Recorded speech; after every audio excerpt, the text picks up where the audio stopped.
Yeah, yeah, yeah.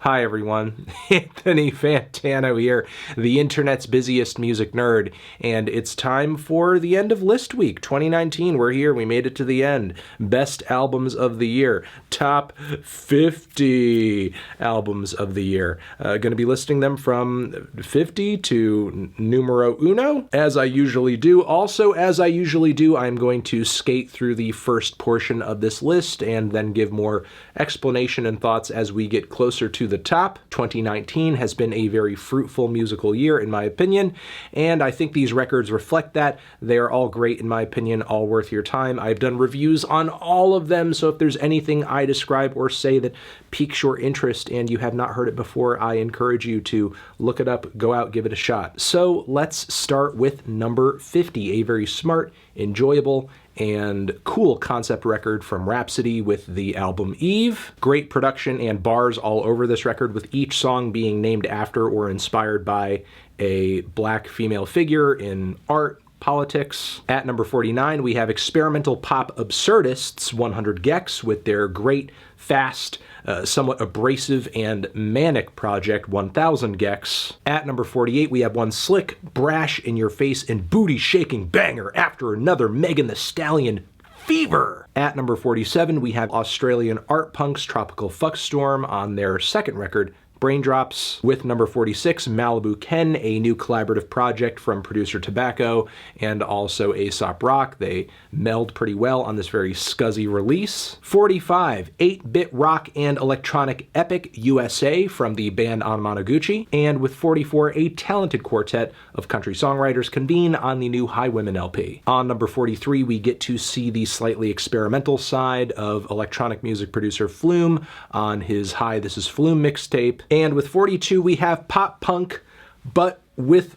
problems on the new Pup record, Morbid Stuff, which is throttling, thrilling, and catchy. 41, we have one of the most mysterious and cryptic rappers on the East Coast, sounding refreshing over a lot of Kenny Segal production with Hiding Places. Sun Pyroclasts at number 40, which is a very interesting set of drone metal improvisations from the famed drone metal duo. Number 39, Uboa's The Origin of My Depression is one of the most shock to the system, emotionally harrowing records of the year, hands down. At number 38, the noise rock duo Lightning Bolt, Sonic Citadel. The duo are back and sounding crushing, heavy, abrasive, a little sweeter too, but still very creative and very much still one of the best noise rock bands out there. 37, Denzel Curry comes through with one banger after another on the very trim Zoo, definitely one of the more entertaining rap projects of the year. At number 36, we have the narrative-driven and heavily conceptual, smart, slick, and jazzy project from Blue and Oh No, a long, red, hot Los Angeles summer night. Great, great, great, very West Coast hip-hop project. At number 35, we have the bold, experimental, out there, left field JPEG Mafia doing more singing than ever on his latest LP, All My Heroes Are Cornballs, liking the musical transition he's doing over here, and this just excites me to see how he'll evolve even further into the future. At number 34, we have Danny Brown rapping from a place of comfortable experience and sounding incredibly skilled in the process on You Know What I'm Saying. At number 33, Lana Del Rey comes through with what I think is her best project to date with Norman fucking Rockwell. Incredibly lush, heavy, amazing string-backed production all over this thing. The tunes and ballads are enchanting and intoxicating. Vocally, Lana, while she's still very much Lana, the performances and the range she displays here are certainly better than anything she's dropped up until this point. At 32, Brockhampton Get Kinda Sad on Ginger. It's a sad one, guys. With number 31, we have Purple Mountain's self-titled LP, singer-songwriter David Berman, who fronted the recently formed band. Rest in peace to him as he passed not too long after the release of this album. A record whose tracks that have a more suicidal tone hit harder than ever given his absence today. Number 30, we have one of everyone's least favorite projects and artists of the year, and that is Hobo Johnson with The Fall of Hobo Johnson, a record that explores a lot of personal shortcomings and emotional trauma through a mix of folk music, rock music, pop music, and hip-hop. Personally, I find it enjoyable. I think Hobo Johnson also doesn't get enough credit for approaching topics that are more relatable and more real life for a lot of people than some may want to admit, simply because it's a guy like Hobo Johnson saying it. At number 29, we have Brazil's own Frango Electrico with Little Electric Chicken Heart. A very hard album to define considering all the genres going into it, but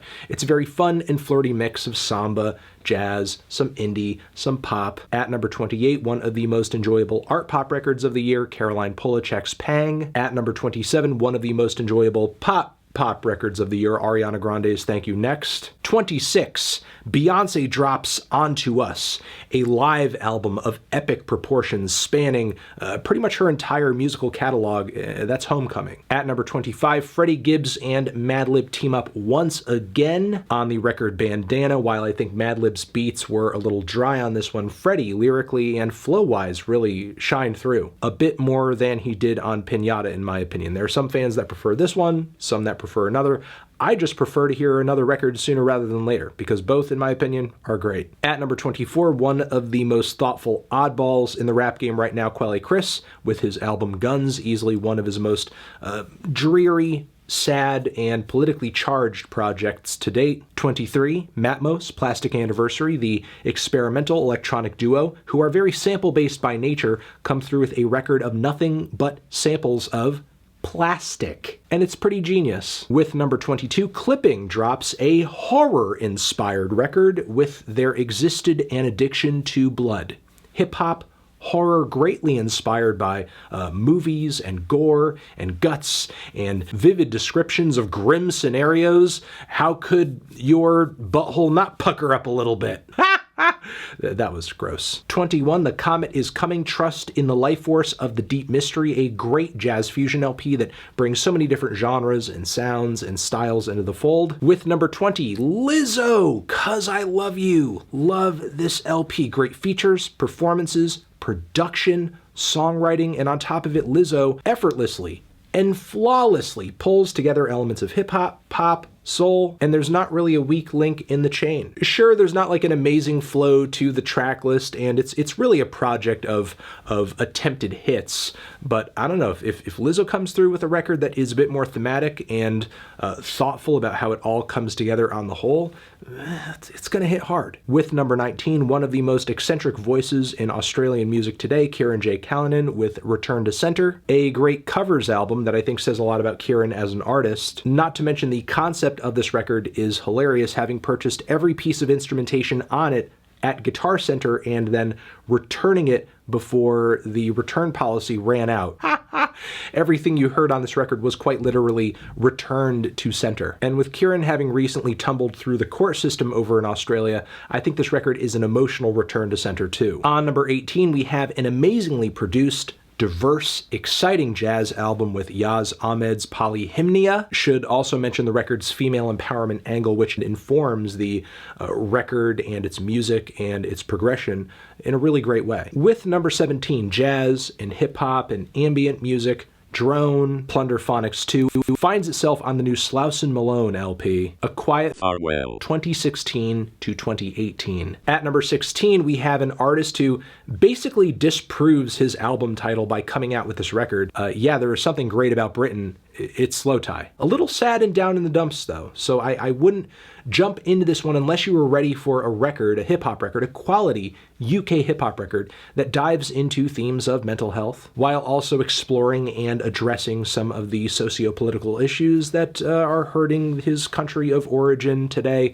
many of which have worsened with the election of Boris Johnson, but maybe we're going to get Nothing Great About Britain Part 2 now. At number 15, we have another great thing about Britain, one of the best rock bands, new, fresh rock bands from the country right now, that is Black Midi with their record Schlagenheim. A very bold and odd experimental brand of math rock that I have not heard any other group pushing as of right now. All I can do is fold my hands and pray that Black Midi continues to maintain one of the freshest sounds in the underground right now. At number 14, 13, we have one of the freshest sounds in pop right now, and that is the new Billie Eilish LP, When We All Fall Asleep, Where Do We Go? God, this is so good! Yes, it's subtle. Yes, it's quiet. Yes, it's not in your face. And obviously before this, Billie was very much inspired by some of her moodier and more low-key contemporaries, such as Lorde. But what her and her brother have developed on this record, this very unique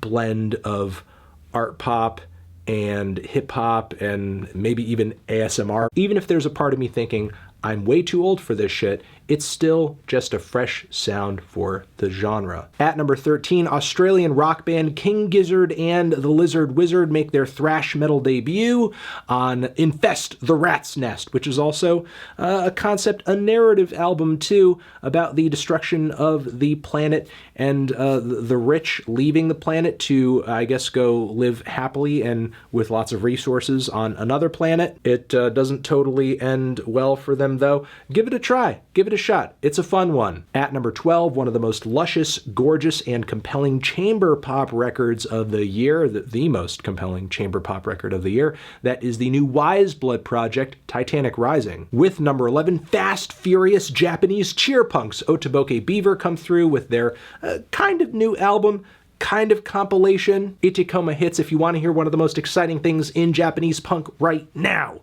give Otoboke Beaver a listen. Getting into the upper echelon of the list now with the top 10. Here we go! At number 10, we have the great, the flamboyant Dorian, Electra, with the album Flamboyant.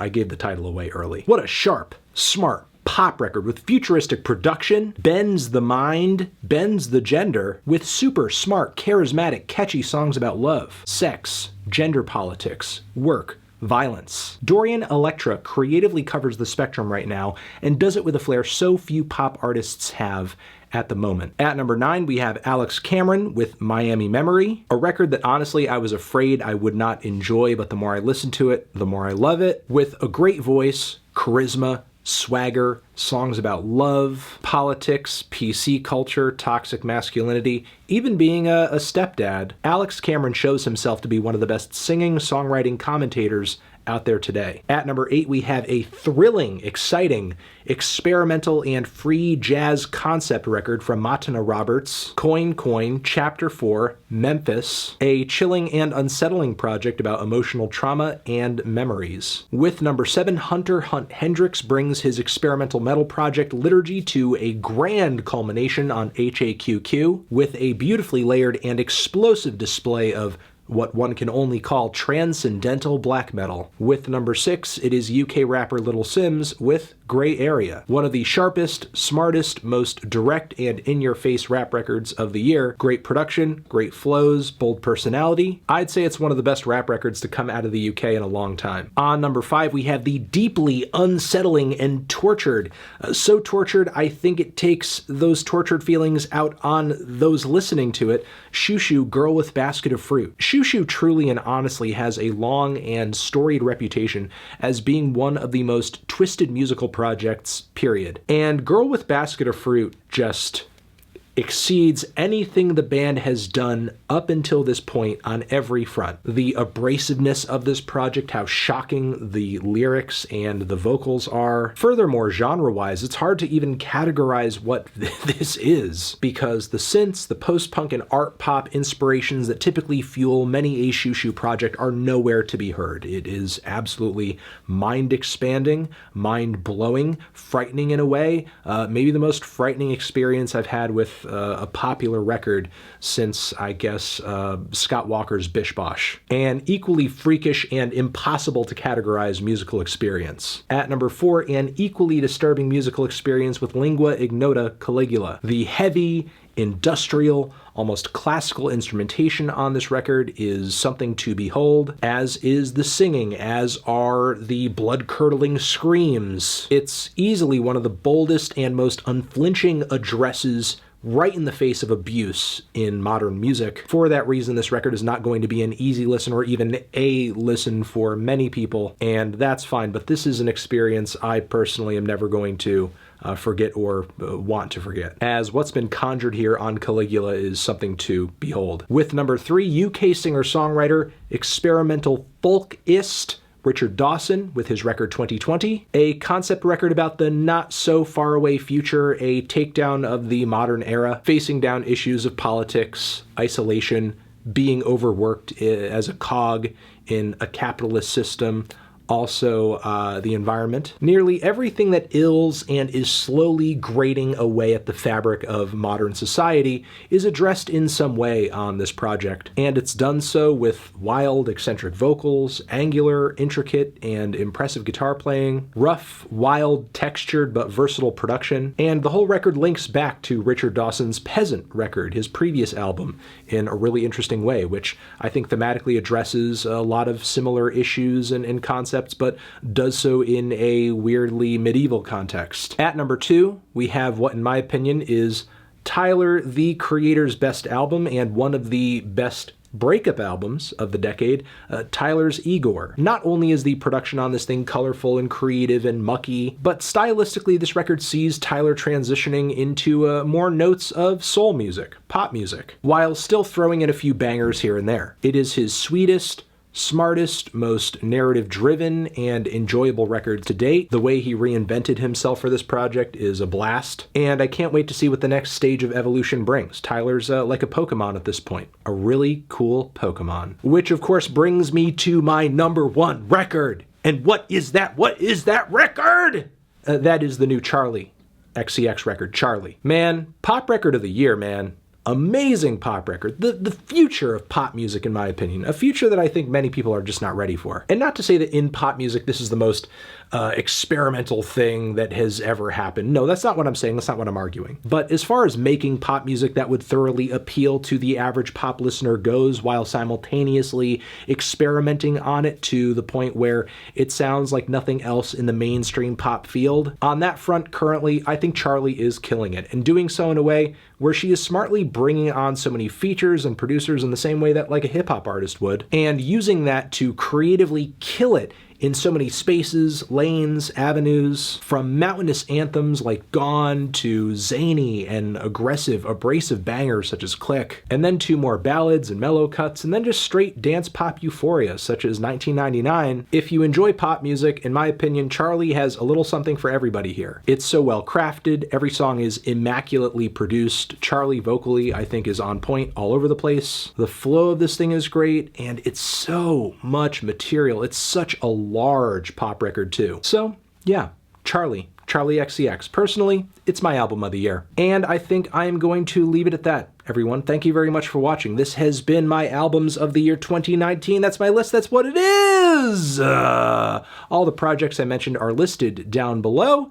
And yeah, you're the best. Let me know what you think your favorite albums of the year are, what you know your favorite albums of the year are in the comments. And transition, have you given any of these albums a listen? Did you love them? Did you hate them? What would you rate them? You're the best. You're the best. What should I review next? Hit the like if you like. Please subscribe. Please don't cry. Hit the bell as well. Over here next to my head is another video that you can check out. Hit that up or the link to subscribe to the channel. Anthony Fantano, Albums of the Year 2019, forever.